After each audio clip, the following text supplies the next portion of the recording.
Hey everyone, welcome to my channel, Lumvia, and today I am showing you all the sim who will be starting this Legacy of 100 Baby Challenge. But I am making this into my version. Okay, so I know someone out there is probably thinking like, why don't you just do the normal 100 Baby Challenge? And that's a very good question with an easy answer. Basically, I'm not trying to crash out and end up looking like this.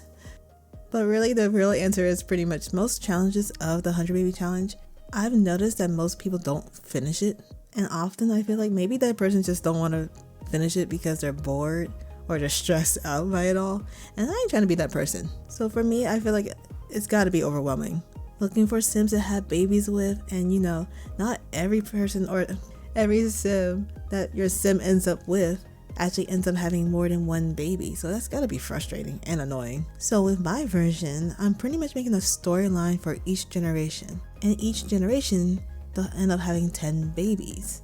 That way we know exactly how many babies we need to have, and depending on that generation we might have something that's a little cozy and cute, you know, a little family like, or we're gonna end up with a lot of drama. I just hope I can actually finish it, so we shall see. Plus, it's something that I really want to share with you all and welcome you into my world whenever I play my game by myself. And as someone who's been playing since the Sims Bustin' Out era on the GameCube, which, oof, that was a long time ago. I've been playing The Sims for a very, very long time. Which, now that I think about it, leave a comment below and share how long you've been playing The Sims. I would love to know, honestly. Or if you haven't, what makes you actually watch the gameplays? I'm actually curious.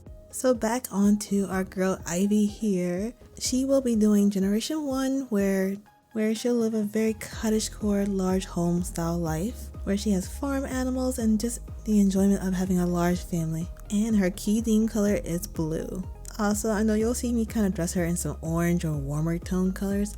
Look, it was an accident. That's just the fashion side of me coming out. She has very warm features, so I was like, okay, warm features. So obviously I'm going to put her in warmer tone colors. So I was like, oh crap, I can't do that. So I was like, alright, so I can still put her in like teal and any color that's kind of related to that color blue scheme where it's warmer in tone. So you may be wondering, like, how did I decide to create this sim? So I used a picker wheel where I've created 3 forms of it, where one is skin tone related, the other is hair colors, and also eye colors. And as for skin tones, I actually kind of used Rihanna's Fenty's foundation as my guideline of what kind of skin tones I wanted to use, simply because she has variations from light to dark. You got your warm tones, your cool tones, your neutrals. She got it all.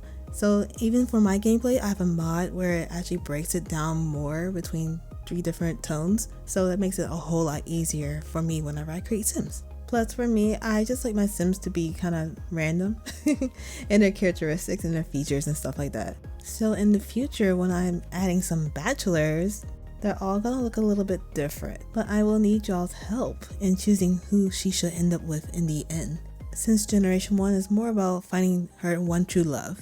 As for her traits, I'm gonna tell you right now, I usually choose like 2 good traits and 1 wild card, just simply because I like a little chaos in my games depending on that extra trait. So with that, it might kind of seem like I'm doing the most, but I mean, I can't help it. Sometimes Sims 4 can kind of be a little stale and boring, so this is how I keep it kind of alive and active. In another video, I'm probably going to create like a whole eligible bachelors where you all kind of choose from, and her 2 best friends that I will be adding into the game. And with that, they'll also have their very own storylines that kind of blends with hers. And right now I am still editing this whole guideline for my version of the 100 Baby Challenge, so it may be linked down below, it may not be. I am still working on it. Like, I have all 10 generations outlined, from the aesthetic, from the colors. If one generation's gonna have more drama than the other, I have all that done. I'm just currently trying to work on it where I make sure I make it challenging enough where it's not boring. Like adding a whole reward system where depending on what's done, you get to earn additional $10,000 or more. That will help the next following generation. But yeah, I will eventually link it down into the next video I will upload. And that's pretty much it. If you have any questions involving this whole new 100 Baby Challenge, please leave it down below in a comment and I will answer it. But yeah, so I'll let this video finish out, and if you like this video and maybe made you smile, leave a cozy little like and subscribe to join the Soft Soul Squad. Until next time, stay cozy, dreamy, and kind. Bye y'all.